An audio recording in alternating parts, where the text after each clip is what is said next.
Hablar con Silvia Iparraguirre es hablar de los rusos, de los franceses, de los ingleses. Se trata de literatura y se trata del humor. Yo creo que la solemnidad no va con la literatura auténtica.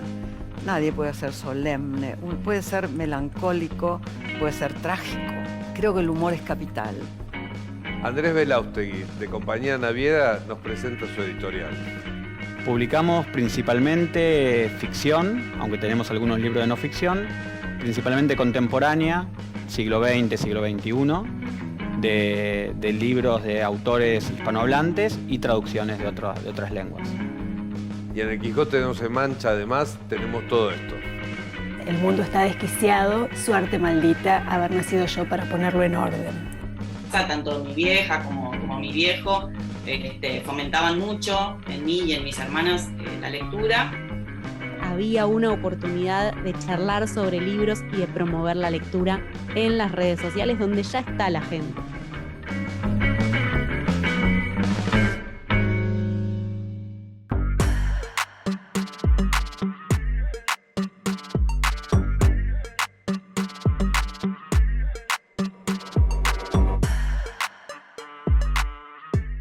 No importa en qué momento mires esta entrevista, ahora hay alguien en el mundo que está abriendo un libro de Tolstoy. ¿Es así, Silvia Iparraguirre? Hola, ¿qué tal, Héctor? ¿Cómo estás? Sí, sin duda. Tolstoy fue, desde que empezó a escribir, fue un clásico. Ana Karenina pasa eso con ese libro, que se empezó a leer, ni bien salió, se tradujo y es universal. O sea, sin duda, dijiste bien, hoy, ahora, en este momento, alguien Estoy seguro que alguien en el mundo está leyendo Tolstoy. Está leyendo a Tolstoy, exactamente, sí. ¿Quién era Tolstoy?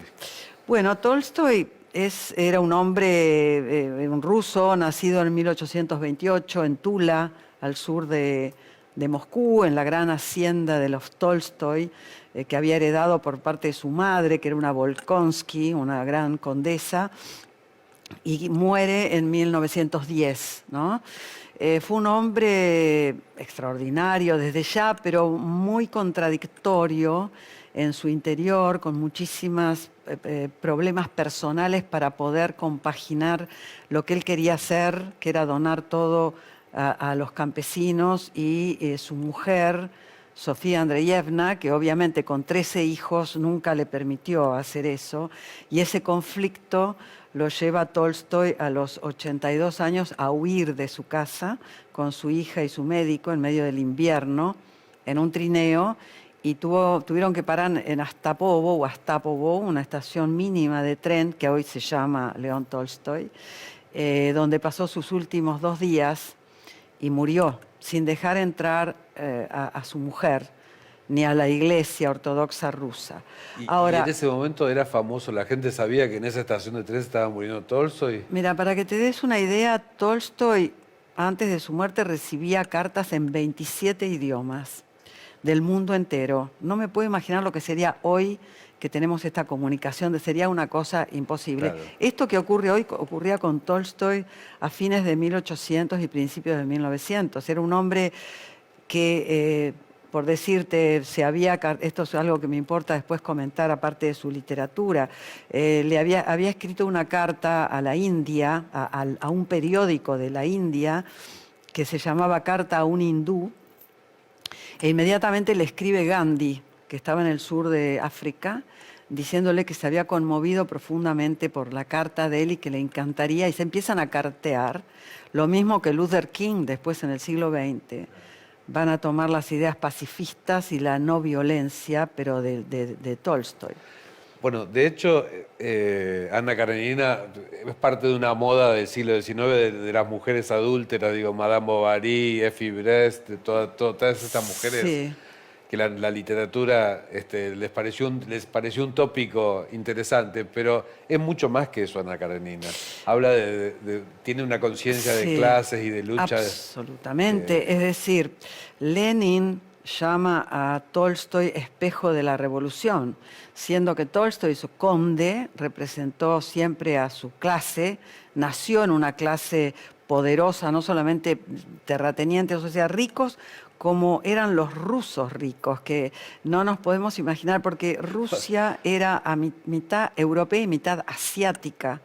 Entonces, cuando hablamos de los ricos que eran los nobles, eran una riqueza asiática. Claro. Por darte un Loshedematev, que en la época de Pedro el Grande, después eran una de las familias más ricas, dieron una vez en su hacienda, que tenía teatro propio, elenco estable, músicos, orquestas, una reunión para 50.000 personas. Claro. Date cuenta. Claro. O sea, invitaron a toda la redonda, a todos los nobles, a los siervos. Todo el exceso. Todo el exceso. Pero a la vez vos lo contás en La vida invisible, los pobres comían pan y cebolla. Bueno, O sea, ahora vuelvo a eso, voy a Ana Karenina, sí.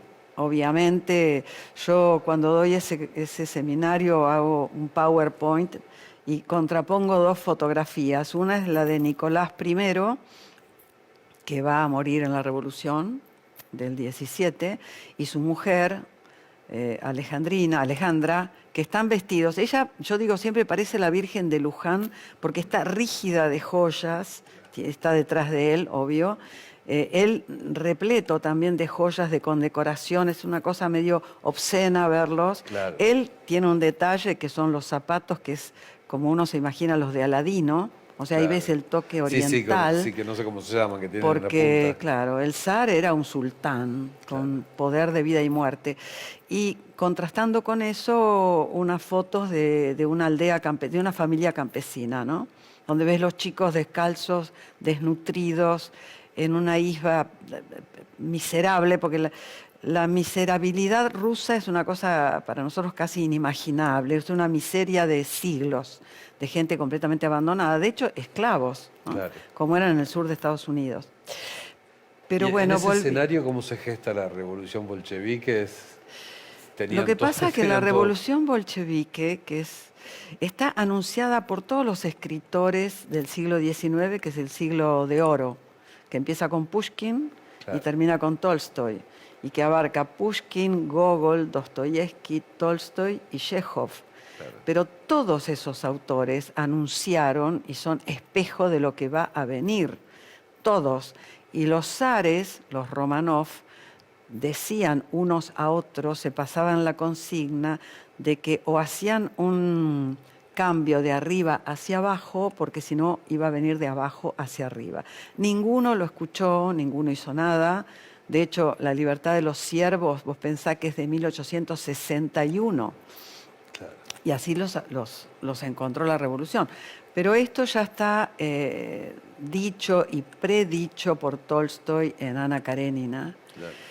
Que yo digo que Tolstoy, hay una cosa sin duda que es que nos excede en todo sentido, porque es un hombre extraordinario que entró en una etapa de su vida entre los 40 y los 50 años que tuvo una gran crisis moral, espiritual. O sea, fue un hombre que vivió en la riqueza y al principio de su vida, a los 18 o 20 años, la adicción al juego, como todos los rusos, las chicas gitanas que lo volvían loco. Era un hombre muy sensual, hipererótico, que tenía que luchar entre su gusto por las chicas, las gitanas, las aldeanas y su valor moral de ascetismo. Él quería ser un asceta, no lo pudo hacer, fue una lucha entera de su vida. Era un hombre de una súper robusto, de una fuerza parece extraordinaria, física, que al principio de su vida se proponía grandes cuestiones para sí mismo, para su propio perfeccionamiento,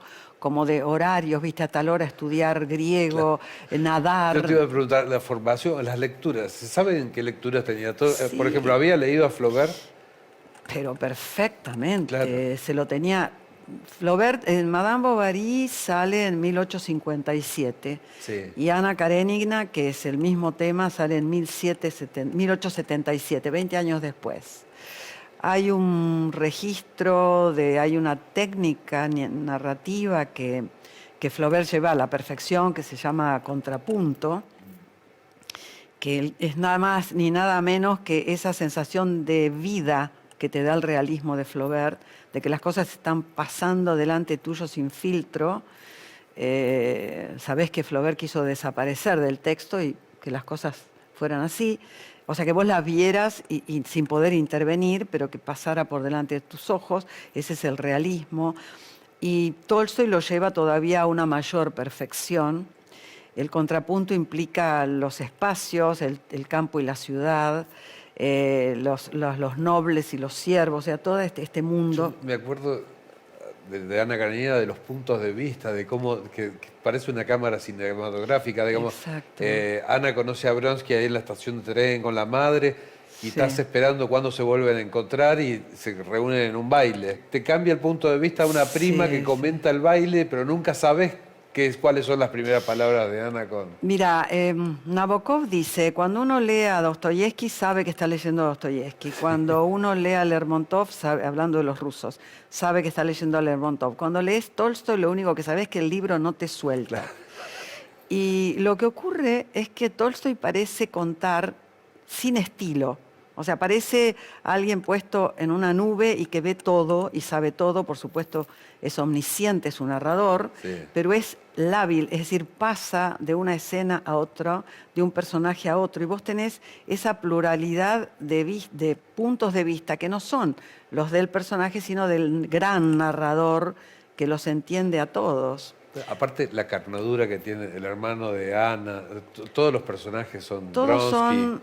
el marido de Ana. Esa es una obra maestra. Tan tosco. Ana Karenina es una obra maestra y dentro hay una obra maestra del personaje que es Karenin, el marido. Claro. Pero te digo algo del punto de vista. Tolstoy, hay un lugar común que se dice más grande que la vida. Sí. Que yo lo tomo ahí en La vida invisible. Y este lugar común a Tolstoy no le hubiera gustado porque no hubo para nada para Tolstoy más grande que la vida. Era un hombre que observaba a las mujeres, a los hombres, a los chicos, a los viejos, a los aldeanos, a los nombres, a los hombres, pero a la abeja, al cardo, al roble, a las vacas.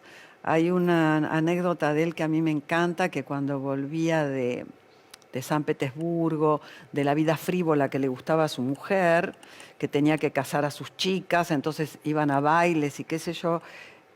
Cuando volvía a su casa, Tolstoy de Campos iba al establo y abrazaba una vaca, porque sentía que ese calor de la vaca y esa simplicidad animal lo devolvían a la verdadera vida, ¿no? Y hay una escena que a mí me fascina como punto de vista en Ana Karenina, que es de Liovin, Liovin, el personaje, el terrateniente, que sale a cazar muy motivado porque su cuñado ha cazado una cantidad de faisanes el día anterior y él no. Entonces una cosa medio de competencia. Y sale a cazar con su perra Laska.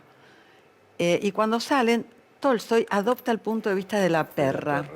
Entonces él le da órdenes, ¿no? Agáchese o allá, el matorral.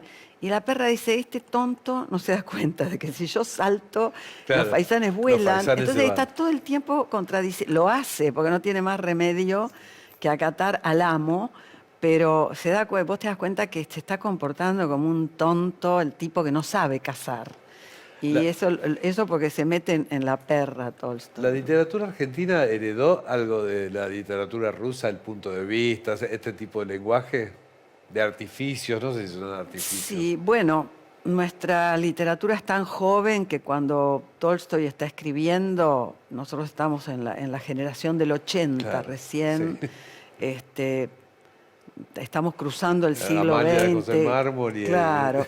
Lo que pasa que todos los escritores posteriores a Tolstoy, como vos bien dijiste al principio, en cualquier lugar del mundo, se asombran por esta maestría que parece natural, no hay nada forzado en Tolstoy, ¿no? La novela total, digamos. Es la novela total, el punto de vista, incluso contiene el futuro fluir de la conciencia, porque hay un capítulo donde Ana, cuando al final de la novela, Ana va a la última entrevista con sus cuñadas antes de ir a la estación, donde se va a tirar debajo del tren y empieza una especie de monólogo interior donde ve pasar los carteles de la calle y eso anticipa a un Joyce, ¿no? O a una Virginia Woolf. Pero todos, Tolstoy, como todo el realismo ruso y todo el siglo, pertenece a la gran literatura del siglo XIX, no solamente rusa, en la que todos bebimos, todos. Toda la literatura del siglo XX, por una cosa, Faulkner, todo Virginia Woolf, toda la innovación, Kafka, todos vienen de los rusos, como vienen también del occidental, ¿no? De la literatura occidental. Pero Dostoyevsky, vos pensás que abre caminos incluso para Freud. Sí. ¿No? ¿El siglo XX para los rusos es tan fuerte en literatura como el XIX? No. ¿Son tan poderosos? No. No, es decir, el siglo XIX se llama el siglo de oro, Claro. el siglo clásico, ¿no? Había que superar Había esos nombrecitos. que superar esa herencia. Sí, sí, sí. Pero entre el siglo fines del XIX y principios del XX, hacia 1920, hay un siglo, se llama siglo, pero es un periodo muy corto, que es el siglo de plata ruso, donde lo que brilla es la poesía. Tenés a Mayakovsky, Alexander Bloch, Anna Akhmatova, Marina Estebayeva, es decir, hay un grupo que van a sufrir mucho con el tema de la revolución, ¿no? Pasternak, los que se quedaron, Mayakovsky que se suicida, es decir, ahí nomás está la revolución que fue una dada vuelta total de Rusia, del revés. Bueno, la revolución rusa, vos imaginate que fue un tsunami, o sea, dio vuelta todo, ahí aparecen las masas campesinas, 300 años postergadas, Claro. la pequeña burguesía, también es decir, fue una cosa tremenda y después viene Stalin. Claro. Ahí nomás, entonces sufrieron mucho estos poetas, pero qué sé yo, Anna Akhmatova habla de Pushkin con devoción. Y, y la literatura no se veía como algo de las clases dominantes, de los letrados, de lo que sabían leer. Desde ya, los campesinos pero no accedían. Es decir, había una enorme cantidad de analfabetismo. Claro. Todo el mundo, la gente intelectual intentaron, hubo grupos que salieron digamos, a crear grupos de lectura, de alfabetización, de conferencias, de charla en las provincias y demás, pero había tanto por hacer. Pero la censura fue una cosa terrible en Rusia, terrible a lo largo de todo el siglo XX y heredada después con el estalinismo feroz. Claro, ¿no? claro. Vos pensás que, disculpame, Sí, no. esto último, Pushkin escribe El jinete de bronce, que es uno de los poemas narrativos gloriosos de él, en 1833. El zar, Nicolás I, el padre del que después iba a morir en la revolución, el abuelo, quiero decir, lo censura, o sea, era su censor personal. Lo tacha, él decide no publicarlo con esa censura. No se publica, ¿sabes cuándo? Completo, como quería Pushkin, en 1978.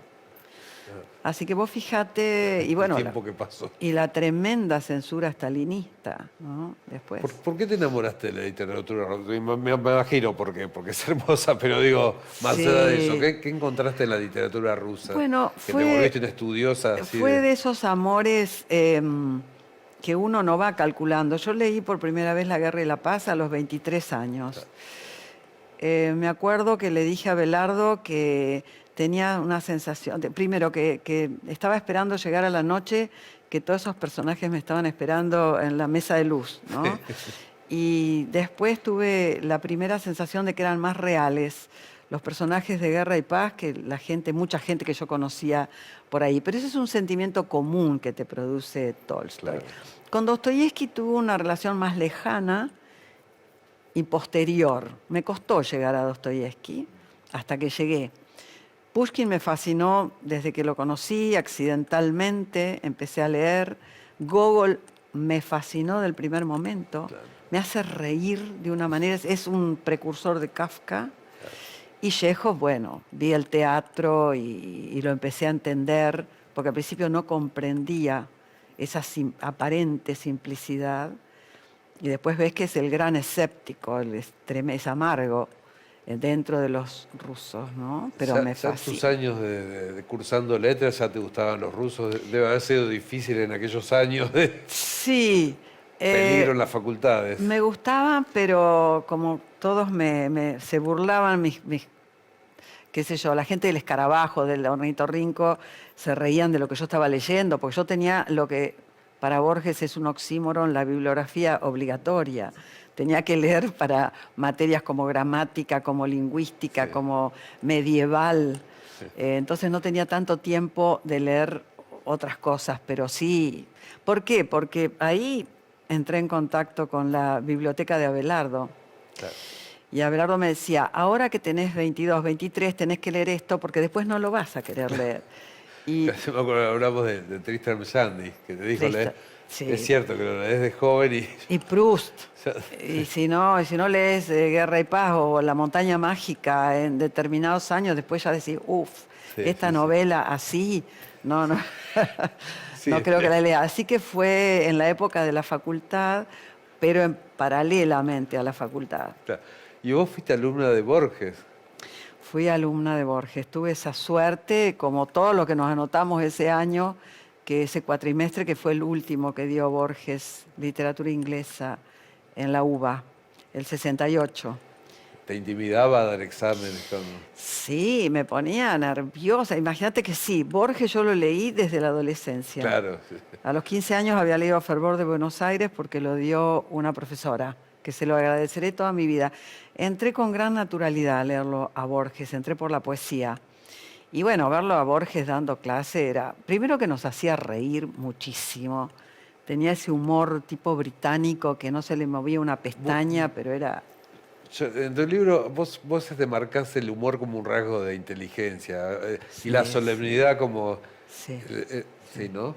¿Vos creés lo Absolutamente. mismo? Yo creo que la solemnidad no va con la literatura auténtica. Nadie puede ser solemne, puede ser melancólico, puede ser trágico, ¿no?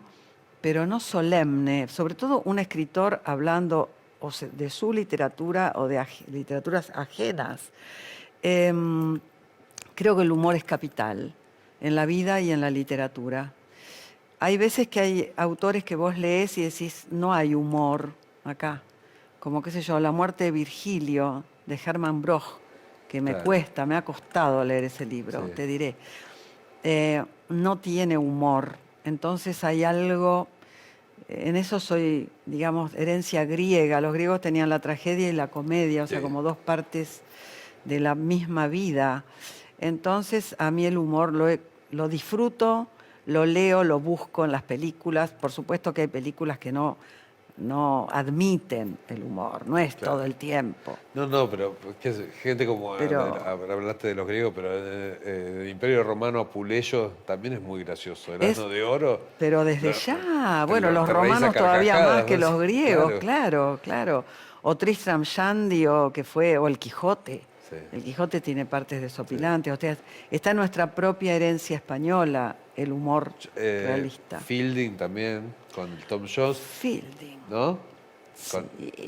Bueno, todo ese grupo. Me acuerdo de Memorias de un granuja, de Wiki Collins, De es Wilkie posterior. Collins, pero por ejemplo, lo nombraste a Fielding, un gran amor Sí, mío también. yo- Entonces tiene esos prólogos, No, de donde se dirige directamente al lector. Uno cree que el siglo XX inventó todo, y Fielding está escribiendo a fines del siglo X, del 1700, Sí. y dice, hipócrita lector, se dirige al lector, que ya se dirigía a Rabelais antes, diciendo, hipócrita lector, que te agarre una sífilis si no lees este libro, ¿viste? Te mandaba una maldición. Lo compara Y- con una receta de cocina. Sí, sí. Lo que voy a hacer es un plato. Es un que- plato, claro, Sí, que le voy a condimentar un poquito de esto, otro poquito de lo otro. Los ingleses, que es un humor heredado de Borges a través del padre, ¿no? Claro. Esa ironía. El otro día leía una cosa que, en un artículo que estaba leyendo, que me causó mucha gracia. Yo digo, esto es aplicable a Borges, pero hablaba de un romántico alemán que decía, el baño turco de la emoción, ponerle el baño frío de la ironía. Al baño turco de la emoción, ¿viste? Borges sentía un poco así la emoción, como una especie de exceso. Genial. Pero Silvia, sí. nos quedamos con la ironía de Borges. Vamos al otro bloque. ¿Te quedás con nosotros un ratito más? Encantada, Da, encantada. seguimos en El Quijote no se mancha.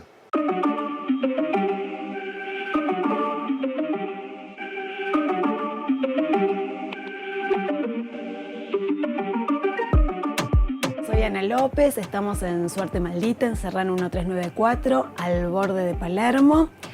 Suerte Maldita es una librería fuertemente orientada a la literatura, aunque tenemos un espacio de literatura infantil y juvenil y una zona de ciencias sociales. La llamamos Librería Bonsai porque es pequeña, pero tiene una selección muy cuidada y nos gusta mostrar aquello que no se muestra en otras librerías.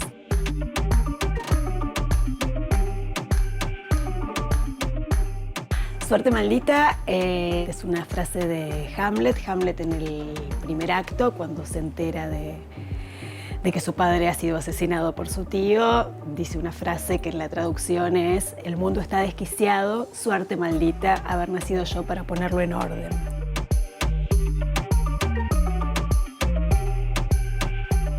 Bueno, además de estar al frente de la librería, yo soy escritora. Eso arma un puente un poco extraño entre mis maneras de leer, mis maneras de escribir y mis relaciones con la gente que se acerca. Es nuestra casa, digamos, es una continuidad de nuestra casa, es una continuidad de nuestras propias bibliotecas y tiene la belleza de poder abrirlas a otras personas. Es como abrir la biblioteca propia a otras personas que están leyendo. Nos encanta estar acá recomendando libros.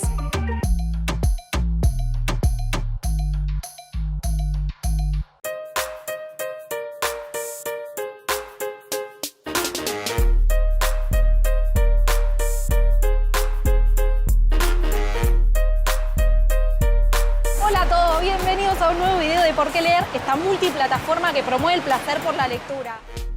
Soy Cecilia Bona, soy periodista y hace 4 años que estoy llevando adelante esta multiplataforma que promueve el placer por la lectura, que se llama Por qué leer. Mi idea principal era compartir reseñas, entrevistas a autores, hacer algo más de periodismo tradicional, pero empecé por las redes sociales y ahí me di cuenta de que se abría un mundo nuevo, que en realidad no estaba contemplando, que era la posibilidad de crear una comunidad alrededor de la lectura, que viniéramos a contarnos qué estábamos leyendo, que las recomendaciones no fueran unidireccionales, mías hacia quienes me seguían, sino que entre todos nos nutriéramos y que pudiéramos llevarnos de otro ideas y ganas de seguir leyendo. Así que ahí es donde me di cuenta que había una oportunidad de charlar sobre libros y de promover la lectura en las redes sociales, donde ya está la gente. Gracias a dispositivos como los lectores electrónicos, gracias a los celulares, a los audiolibros, podemos encontrarnos con nuevas formas de leer. Ninguna suplanta a la otra. Considerar qué es mejor, quiero decir, si una cosa por sobre la otra, lo único que hace es dejarnos a nosotros en desventaja, hacernos perder una oportunidad. Disfruto mucho de la lectura de cuentos breves. Me gusta mucho la literatura contemporánea. Lo que se está escribiendo en Argentina es increíble. La recirculación de la división mundial de que siempre estábamos leyendo cosas europeas o cosas norteamericanas, ahora se torció un poco. Estamos leyéndonos entre latinoamericanos y eso me encanta. Leo muchos textos editados por editoriales independientes, pero también reconozco el valor de las lecturas, como por ejemplo las de clásicos. La lectura es circular constantemente, vamos y venimos en el tiempo, y esa es la verdadera magia también, el ponernos en diálogo con autores, con lectores de otras épocas, escritores que ya no están, que definitivamente todavía tienen cosas para decirnos. Pueden seguir a Por qué leer en @porqueleerok en todas las redes, en Instagram, en el canal de YouTube, donde genero contenido todas las semanas sobre lecturas, sobre reseñas, debates, hacemos vivos, entrevistas, y ahora también en TikTok porque la modernidad ha golpeado mi puerta, @porqueleerok_ en esa red social. Y nos vamos a leer.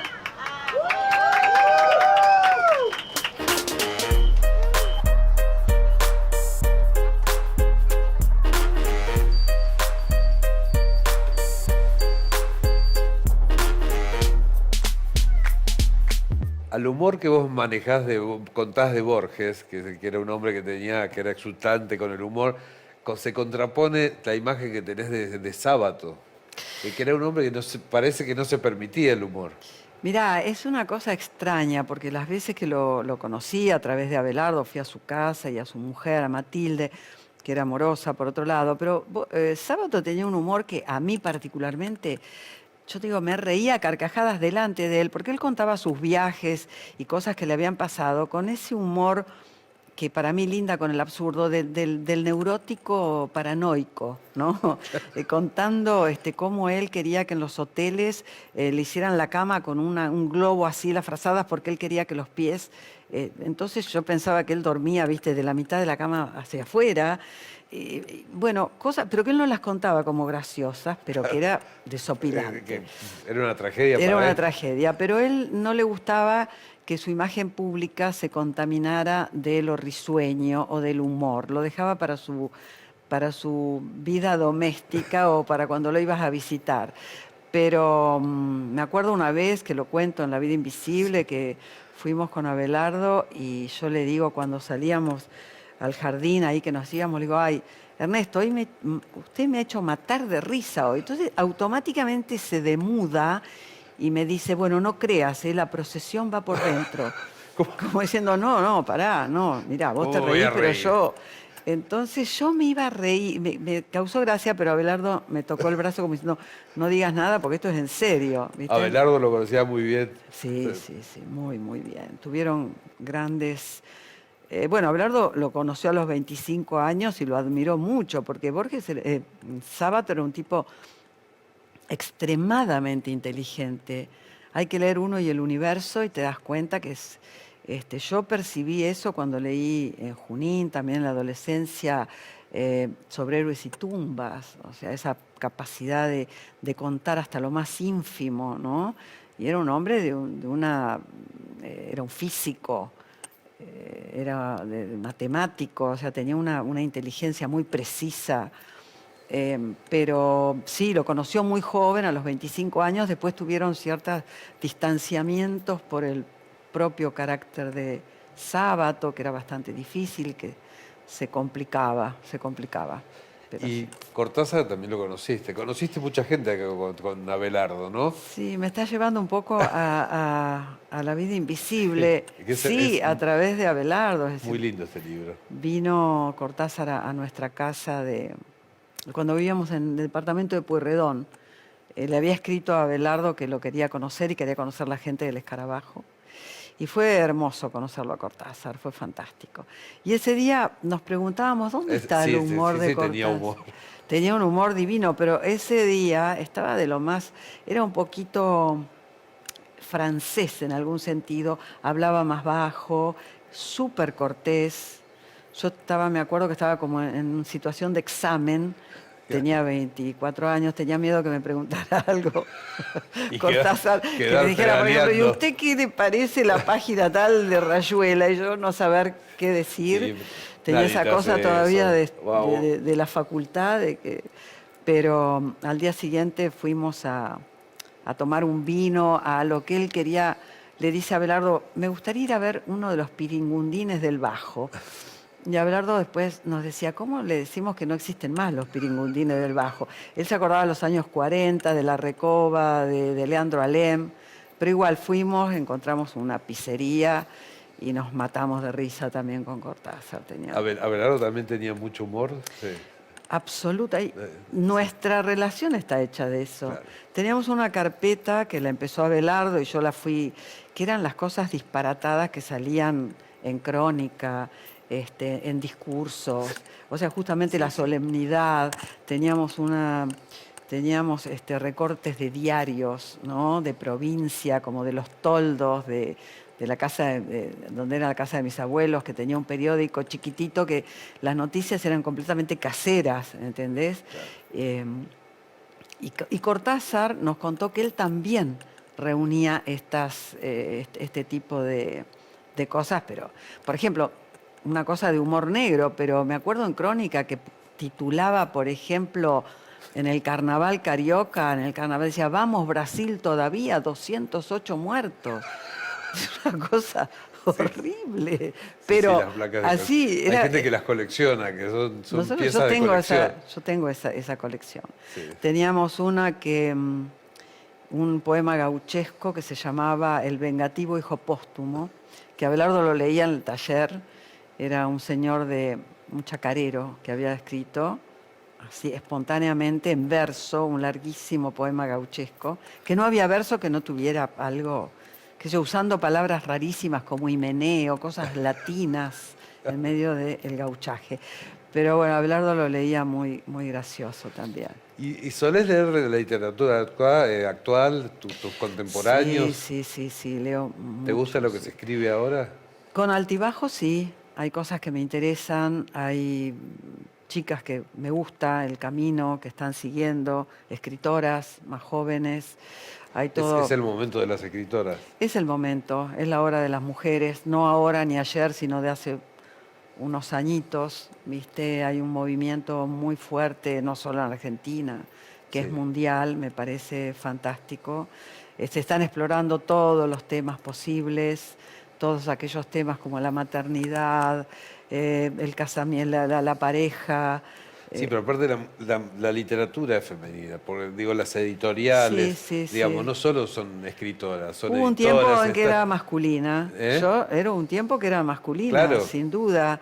Ese espacio lo ocupó el hombre. Yo me acuerdo que se decía con total naturalidad, bueno, hay que poner a alguna mujer para que dé el cupo femenino. Tiene que venir una mujer, porque si no son todos tipos, así que hay que poner a alguien, hay que poner mujeres, pero en un sentido casi peyorativo, ¿no? Tienen que ocupar un lugar. Bueno, eso se acabó. Claro. Es decir, es la hora de las mujeres en la literatura, no solamente de escritoras, sino de mujeres editoras. Claro, por eso. Fíjate, en este momento está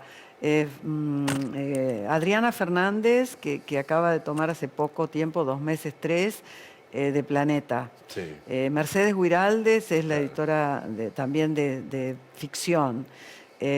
Julieta Obedman de Penguin Random House, Alfaguara, donde yo estoy, que tiene una cantidad de editoras mujeres. Sí, por eso te digo que la literatura es femenina en todo. Sí, en buena hora. En la factura de los libros, desde escribirlos hasta editarlos. Exactamente, así es. Silvia, ¿cuál es tu presente? ¿En qué estás? ¿Estás escribiendo algo? Bueno, sí, siempre.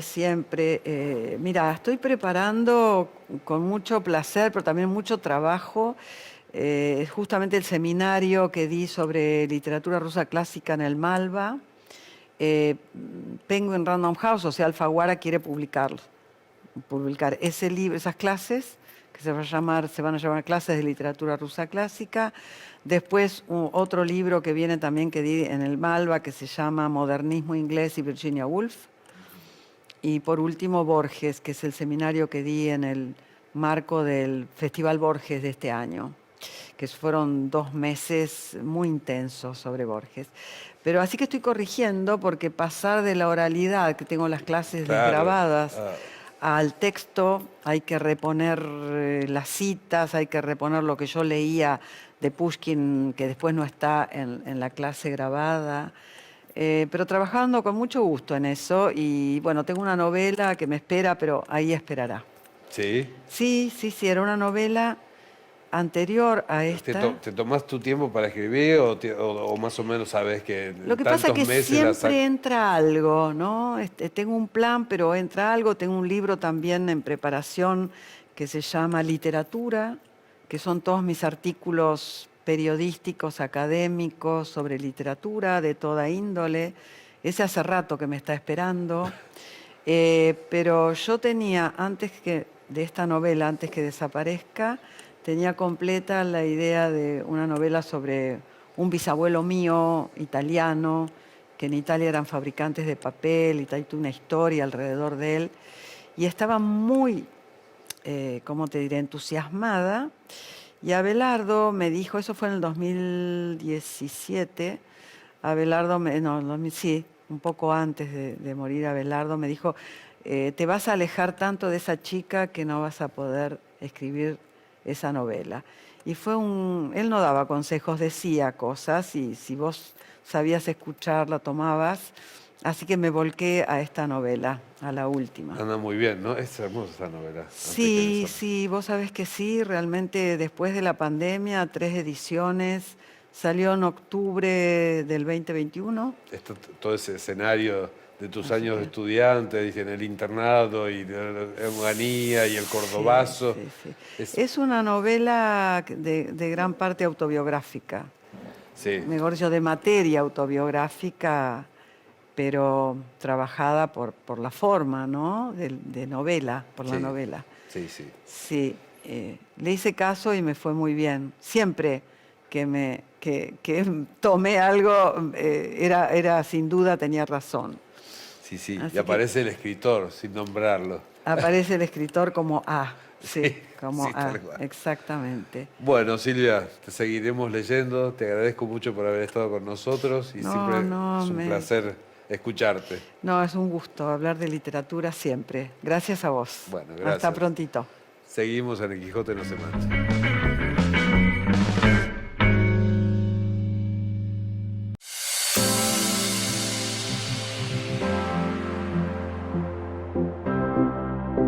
Mi nombre es Virginia Martínez y esta es mi primera novela.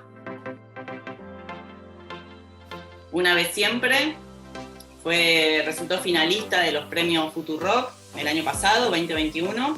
Está editada por PAM en su sello de narrativas, que es Metrópolis. Es una historia de amor entre dos adolescentes, una chica que vive en el conurbano bonaerense, específicamente en Sarandí, aunque suele visitar bastante la zona de Dock Sud, y un chico de la capital, Buenos Aires, un chico de Caballito. Transcurre esta historia entre 1989 y 1990, es decir, es una historia que está enmarcada, pero además está atravesada por la crisis política, económica, social y cultural del alfonsinismo, digamos, lo que fue la hiperinflación y ese estallido, y el comienzo, digamos, del mandato menemista.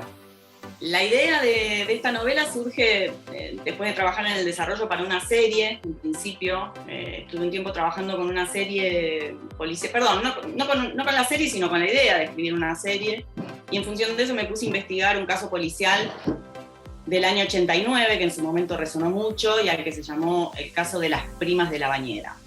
Me quedé, con lo que a mí más me resonaba, que era básicamente esa época. La novela en realidad surge de ahí, tiene que ver con ese clima de época y con la vivencia de los y las adolescentes en esa época. Yo identifico mi vínculo con la literatura con mi niñez. Digamos, en mi casa, tanto mi vieja como mi viejo fomentaban mucho en mí y en mis hermanas la lectura. Yo me creí muchos años, pero de verdad estaba muy convencida de ser la reencarnación de Ana Frank. No sé bien por qué, porque iba a una escuela católica y no tenía idea de lo que era la reencarnación. No es que ahora la tenga, pero en aquella época todavía menos. Y además me declaraba atea, con lo cual no sé de dónde venía eso. Pero cuando recuerdo ese dato, supongo que lo que yo expresaba era el deseo de vivir encerrada escribiendo, ¿no? Cuando me preguntan por qué o para qué escribo, respondo que es básicamente para no tener que hablar. Y creo que también, un poco como todos y como todas, escribo para que me quieran. Es en ese orden, para no hablar y para que me quieran. Si consigo lo segundo, ya me puedo dar por satisfecha. Una vez siempre, está en librerías Galerna, en librerías Gandhi, y está disponible también en la tienda de la editorial, cuya dirección es www.tiendapam.com.ar.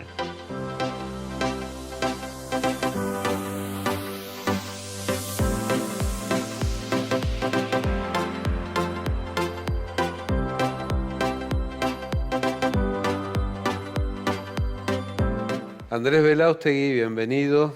Hola, ¿qué tal? ¿Cómo Héctor? andás? ¿Bien? Muy bien, muchas gracias. ¿Qué es Compañía Naviera? Compañía Naviera Ilimitada, ese es el nombre completo de la editorial.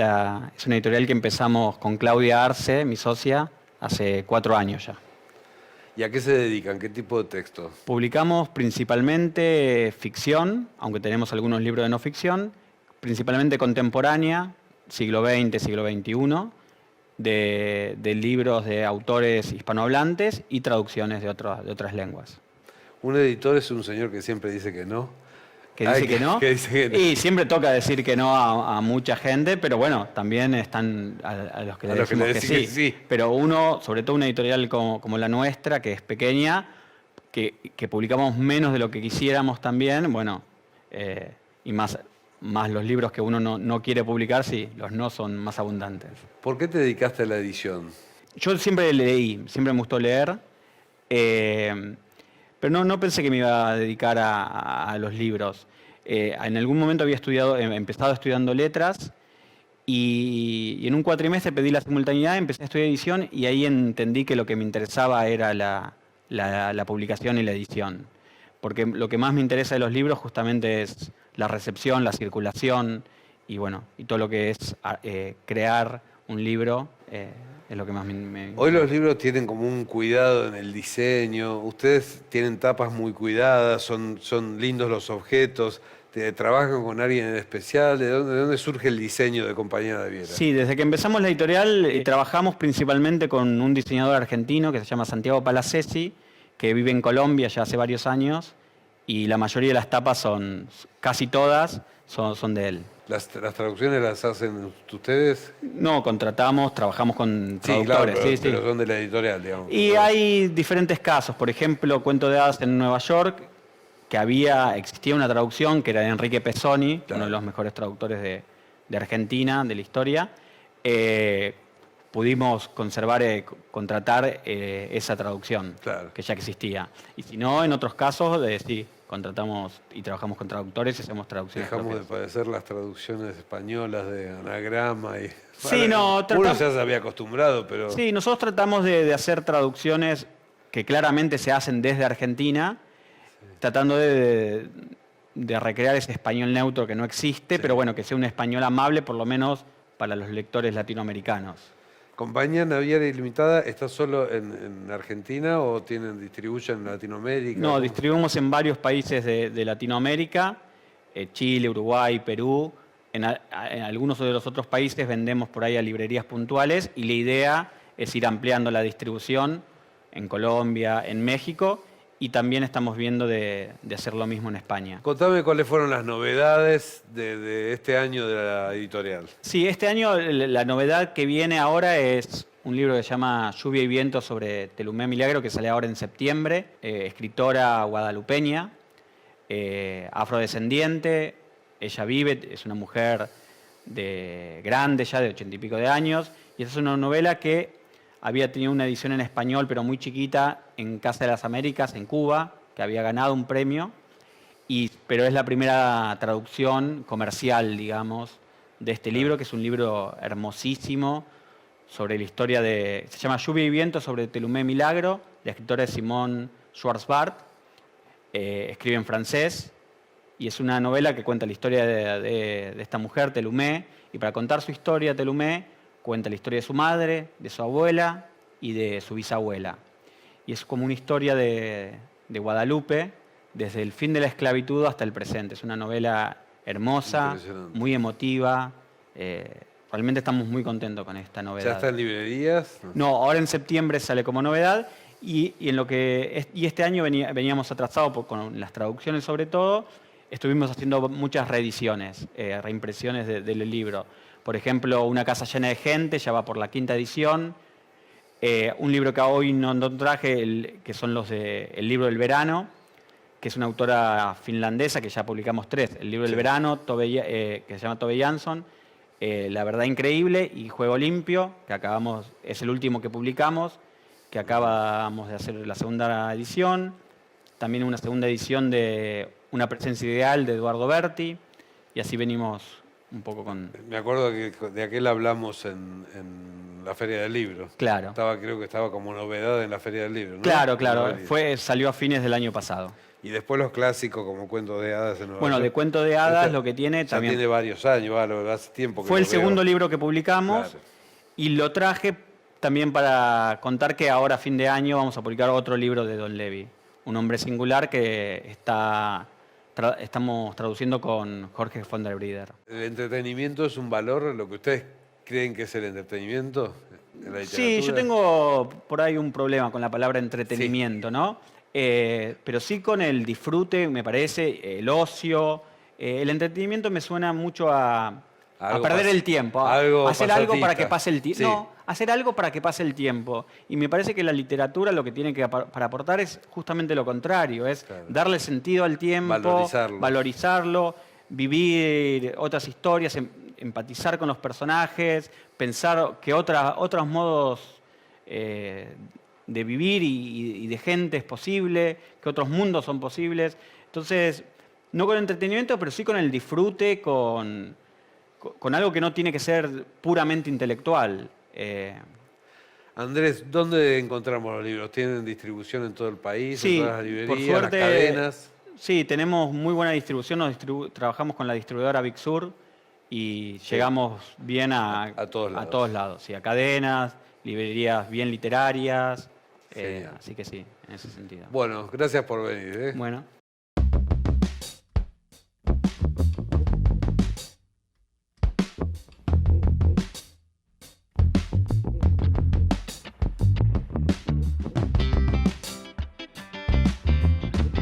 Esto fue todo por hoy. Nos vemos la semana que viene en otra emisión del Quijote no se mancha. Gracias por estar ahí.